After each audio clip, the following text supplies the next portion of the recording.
Hello, আসসালামু আলাইকুম। আজকে 2026 সালের 10ই মার্চ, এখন সময় রাত 10টা, নিউ ইয়র্ক, ইউএসএ টাইম। তো আজকে রোজ মঙ্গলবার, আমি এখনও ল্যাবে আছি। সো আমার ল্যাব হচ্ছে এটা, এবং আমি আজকে মাইসের ওয়ার্ক করলাম অনেকগুলো, এলাইসা করলাম, সেল কালচারের কাজ করলাম। তো কাজ শুরু করেছি সেই সকাল 10টায়, এখন রাত 10টা বাজে, এক্স্যাক্টলি 12 আওয়ার। আর আমার আসতে লেগেছে 1 ঘন্টার মতো। তার আগে আরেক ঘন্টার মতো প্রিপারেশন নিতে হয়েছে, যে একটু গুছিয়েছি, কাপড় চেঞ্জ করেছি। তো ওভারঅল 2 আওয়ার্সের মতো লাগছে আসার জন্য, প্রিপারেশন প্লাস গাড়ি ড্রাইভিং। দেন তারপরে তো 12 ঘন্টা কাজ, তার মানে 14 ঘন্টা ধরে আমি অ্যাক্টিভ রোল প্লে করছি আসলে। তো বেশ এক্সস্টেড, এবং পোস্টডক করছি। তো আমার পিএইচডি শেষ হয়েছে গত ডিসেম্বরে, এবং গত 2 মাস ধরে আমি পোস্টডক হিসেবে আছি। তো ঘটনা হচ্ছে যে আমি খুব ভালো একটা ইনস্টিটিউশনে আছি পোস্টডক হিসেবে, কিন্তু কাজের চাপ এত বেশি। পিএইচডিতে অনেক বেশি কাজের চাপ ছিল, কিন্তু এখানে আরও অনেক বেশি এক্সট্রিম। তো আসলে মানে খুবই কঠিন একটা সিচুয়েশন। আমি ফিজিক্যালি মেন্টালি অনেক ড্রেনড ফিল করতেছি বর্তমান মোমেন্টে। গায়ে একদমই শক্তি নাই, রোজা রমজানের মাস চলতেছে। তো আবার গাড়ি ড্রাইভ করে কিন্তু যেতে হবে আমার, মোটামুটি আরও হয়তো আধা ঘন্টার মতো লাগবে এখান থেকে বের হইতে। তারপরে আমার কতক্ষণ লাগবে, আরও মানে মোটামুটি ঘন্টাখানেকের মতো তো লাগবে। আমার হেঁটে যাইতে হবে পার্কিং লটে, কারণ এখন শাটল বন্ধ হয়ে গেছে, যেহেতু রাত 10টা বাজে। আমি আরও 15-20 মিনিট পরে অ্যাটলিস্ট বের হব। সো শাটল অলরেডি বন্ধ হয়ে গেছে। সো আমার পার্কিং লটটা দূরে, যেহেতু আমি নতুন জয়েন করেছি। তো নতুন জয়েন করলে যেটা হয় যে পার্কিং লটটা কাছে দেয় না, দূরে দেয় আর কি। কারণ কাছে পার্কিং লট পাবে সিনিয়র এমপ্লয়িরা। সো তারা প্রায়োরিটি পাবে কাছের পার্কিং লটের জন্য। তো আমি যেহেতু নতুন এমপ্লয়ি, সো আমি আসলে দূরের পার্কিং লট বরাদ্দ পেয়েছি। এখন ওই পার্কিং লটে সাধারণত শাটলের মাধ্যমে যাওয়া আসা করা যায়। তো শাটল বাস স্টপ সামনেই আছে, এবং ওখানে মানে কল দিলে চলে আসে শাটল বাস সার্ভিস। 2-3 মিনিটের মধ্যে চলে আসে। তো আবার আসতে 3-4 মিনিটের মধ্যে চলে আসা যায়। কিন্তু আমি হেঁটে গেলে মোটামুটি অ্যাটলিস্ট 10 মিনিট লাগবে। তো ল্যাপটপ সহ বেশ ভারী একটা বোচকা, এইরকম ক্লান্ত অবস্থায় এই ভারী বোচকা নিয়ে 10 মিনিট হাঁটতে হবে। এবং তারপরে ওখান থেকে গাড়ি ড্রাইভ করে 30 মিনিট লাগবে আমার বাসায় পৌঁছাতে। তো 30 মিনিট গুগল ম্যাপে দেখায়, কিন্তু আমি একটু স্লো গাড়ি চালাই কিছুটা। এটার কারণ হচ্ছে আমার নিজে একটু সতর্ক থাকার চেষ্টা করি, আরেকটা কারণ হচ্ছে যে কনজেশন থাকে রাস্তায়।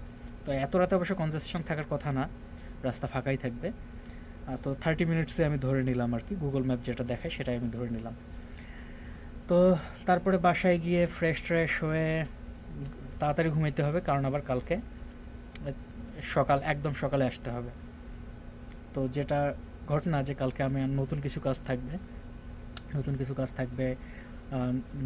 মানে কি বলবো, যে ওই ওই কাজগুলোর আমাকে প্রিপারেশান আবার রেডি করতে হবে। সো পুরোনো কাজে কি একটা মজা আছে, তৃপ্তি আছে, একটা কি বলবো, মানে সহজের একটা ব্যাপার আছে পুরোনো কাজ। ধরেন পুরোনো কাজ যতই কঠিন হোক, পুরোনো কাজটা আপনি যেহেতু করছেন, তো আপনি জানেন কিন্তু যে কী করতে হবে। কিন্তু সমস্যা কি, যে এত নতুন কাজ আমাকে প্রতিদিন শিখতে হচ্ছে, যে মানে কাজ পুরনো হচ্ছেই না। মানে কোনো যে কাজ পুরনো হচ্ছে, আমি বলতে পারতেছি না যে এই কাজটা পুরনো হয়ে গেছে। প্রতিদিন কোনো না কোনো সেটিংয়ে নতুন কিছু না কিছু থাকে। যেমন আমি এলাইসা তো অনেকবার করছি, আমার পিএইচডিতে আমি এলাইসা করছি, আমি পোস্টডকে এসেও এলাইসা করছি। কিন্তু আজকে যে এটা এলাইসা করছি, এটা একদম ভিন্ন একটা সেটিং। এটা ঠিক আছে, এটা নতুন একটা সেটিংয়ে একটা এলাইসা করতেছি। তো আমি ডিটেলস এক্সপ্লেন করব না, কারণ ওটা সাইন্টিফিক হয়ে যাবে। কিন্তু এক কথায় হচ্ছে, নতুন অনেক ইনগ্রেডিয়েন্ট আজকের এলাইসাটাতে আমাকে করতে হয়েছে। তো কালকে আবার নতুন কিছু। তো এই যে নতুন কিছু মাথায় নেয়া ক্লান্ত শরীরে, তারপরে আবার কথা হচ্ছে যে যখন রাত 8টা, তখনই কিন্তু আমি ক্লান্ত হয়ে গেছি 2 ঘন্টা আগে। তো আমার যিনি মেন্টর, উনি আমাকে কালকে আমরা কি করব সকালে সেটা আমাকে দেখাই দিচ্ছিলেন। আমার পুরো মাথাটা হ্যাং হয়ে গেছে। মানে আমাকে দেখায় দেয়, এটা ভালো ব্যাপার, এটা খারাপ কোনো কিছু না। মানে কালকে আমরা কী করবো ওটা নিয়ে আমরা আলোচনা করছিলাম, কিন্তু আমি জাস্ট মনে মনে কাঁদতেছিলাম যে প্লিজ আর এখন না, আমার ব্রেন কাজ করতেছে না, কিন্তু প্রফেশনাল সেটিংয়ে তো আমি বলতে পারি না যে আমার ব্রেন কাজ করতেছে না। তো আমি বলি নাই, এবং আমি জাস্ট ট্রাই করছি, খুব ট্রাই করলাম ভেতর থেকে যে না, কালকে কী করবো সেটা বুঝে নেই আর কি। তো মানে এই যে আমার কাঁদতে ইচ্ছা করতেছে, আমার মন কাঁদতেছে, কিন্তু আমার বডি কাঁদতেছে, কিন্তু আমি বাইরে সেটা দেখাচ্ছি না। মানে এটাতেও আবার এনার্জি কিন্তু খরচ হয়। এই যে আপনি এক্সপ্রেশনটা লুকায় রাখতেছেন, এটাতেও কিন্তু বেশ ভালো এনার্জি খরচ হয়, এটা মাথায় রাখতে হবে। তো এই হচ্ছে সিচুয়েশন। তো কালকে অনেক সকালে আসতে হবে, তো আজকে চেষ্টা করতে হবে তাড়াতাড়ি ঘুমায় যাওয়ার। এখন চাইলেই তো হয় না যে তাড়াতাড়ি ঘুমাবো, বললেই তো হয় না। দেখা যাবে কাপড় টাপড় ছাইড়া ফ্রেশ ট্রেশ হইতে হইতেই দেখা যাবে যে রাত 12টা বেজে গেছে। রাত 12টা এমনিও বাজবে, ঘুমাবো, আবার ঘুম কমপ্লিট হবে না ভালো মতো, সকাল সকাল আসতে হবে। তো কালকে আরেকটা প্যাথেটিক ডে যাবে। তো কী যে একটা অবস্থা, মানে আমার যদি গ্রিন কার্ড থাকতো তাহলে মানে ভিন্নভাবে অনেক কিছুই চিন্তা করা যেত আসলে। এখন বাস্তবতা হচ্ছে যে রিসার্চের যে জবগুলো, এগুলোতে সমস্যা কী, যে আপনাকে পড়তে হবে এবং অ্যাট দ্য সেম টাইম কাজ করতে হবে। তো আমার প্রফেসরের সাথে যখন মিটিং হয়, তখন উনি দেখে আমি কী কাজ করছি সেটা দেখে, কাজগুলো ভালো মতো জানি কি না, শিখছি কি না, করতে পারতেছি কি না সেটা দেখে, at the same time concept check করে যে আমি কনসেপ্টগুলো জানি কি না। তো আমার এই জিনিসটা সবসময় বিরক্তিকর লাগে, মানে রিসার্চের ব্যাপারটা। পিএইচডিতে আমার বিরক্তিকর লাগছে, মাস্টার্সে আমার বিরক্তিকর লাগছে, অ্যান্ড পোস্টডকে তো অবশ্যই বিরক্তিকর লাগতেছে। মানে কোনটা বিরক্তিকর লাগতেছে, যে পড়াশোনা প্লাস কাজ। দেখেন কাজে কিন্তু কোনো কমতি নেই, মানে শ্রমিকের মতো কিন্তু সকাল থেকে রাত পর্যন্ত খাটতেছে, আবার কি পড়তে হবে। আচ্ছা আমি বুঝি না, সারাদিন খাইটা আমি যদি ক্লান্ত থেকে পড়বো কখন আমি? আবার ডেটা অ্যানালাইসিস করতে হবে, ডেটা তো প্রডিউস হলো, ডেটা অ্যানালাইসিস করতে হবে, তারপরে চিন্তা করতে হবে আবার যে ওই ডেটার সাথে এই ডেটার সম্পর্ক কী, এখানে যে বাড়লো বা কমলো সেটাকে আমরা কীভাবে ইন্টারপ্রেট করতে পারি আগের রেজাল্টের সাথে। মানে কিভাবে সম্ভব? মানে একটা শ্রমিককে গিয়ে বললেন তো যে ভাই এখন একটা অঙ্ক মিলায় দাও, ও পারবে? এখন আপনি বলতে পারেন না, আপনি তো শ্রমিক না, আপনি তো হচ্ছে পোস্টডক, ঠিক আছে? তা আমি তো মানুষ, যতই পোস্টডক হই আমি। এবং আমার এই জিনিসটা, রিসার্চের এই ব্যাপারটা খুবই বিরক্তিকর লাগে, যে আমাকে এখানে অ্যাট দ্য সেম টাইম পড়াশোনা করতে হবে, চিন্তা করতে হবে, কারণ আমি একজন সায়েন্টিস্ট, ঠিক আছে? আবার আমাকে অ্যাট দ্য সেম টাইম শ্রমিকের মতো খাটতে হবে। তো আবার ডিস্ট্রাকশন তো আছেই, যে 100 প্রকারের ডিস্ট্রাকশন। মানে এটা তো একটা কাজই করতেছে তা তো না, একটা পড়াশোনা করতেছে তা তো না, 10 ধরনের এক্সপেরিমেন্ট করতে হচ্ছে, 10 ধরনের কাজ করতে হচ্ছে, ঠিক আছে? তো এই এই 10 ধরনের কাজ যে আমি করতেছি, তার মানে কি প্রচুর ডিস্ট্রাকশন। কিন্তু আমি তো ঠান্ডা মাথায় থাকতে পারতেছি না রে ভাই, আমি যে চিন্তা করব, মানে কি একটা অবস্থা। তো যেটা আমি বলতে চাই, যে রিসার্চ মানেই এটা, যে আপনাকে শ্রমিকের মতো খাটতে হবে, আবার আপনাকে অনেক পড়াশোনাও করতে হবে। তো এই কনসেপ্টটা আমার একদমই পছন্দ না। আমি জানি না পৃথিবীর আর কোনো চাকরিতে পড়াশোনা করার কোনো দরকার আছে কি না। আমি মনে করি 99% চাকরিতে পড়াশোনা করার কোনো দরকার নেই, ঠিক আছে? 2-1টা চাকরি আছে যেগুলোতে পড়াশোনা করার দরকার আছে।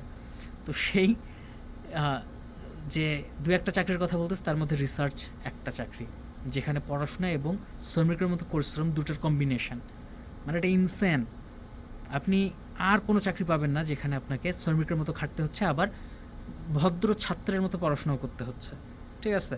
পৃথিবীর মনোযোগ দিয়ে আবার থিঙ্ক করতে হচ্ছে, ঠিক আছে? কানেকশান, এটার সাথে ওটার কী কানেকশান, সেটার সাথে তার কী কানেকশান। তো এই গেল অবস্থা রিসার্চ ফিল্ড।